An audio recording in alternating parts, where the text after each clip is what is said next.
Today we're going to do a vertical drain with two different types of material.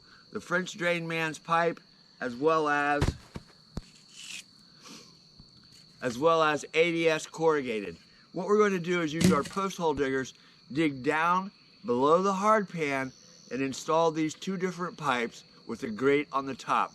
Let's see which one works better and how well this system actually works. So we're going to start with the post hole diggers, and I'm not going to worry about the sod because we're going to bring this all the way to grade. But we need to dig down to that hard pan.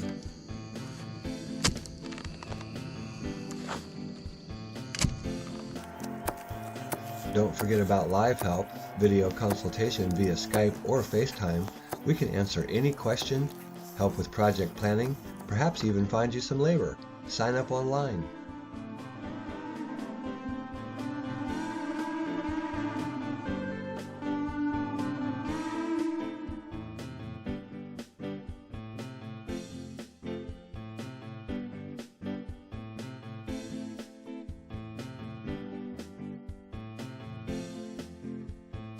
Don't forget about live help, video consultation via Skype or FaceTime.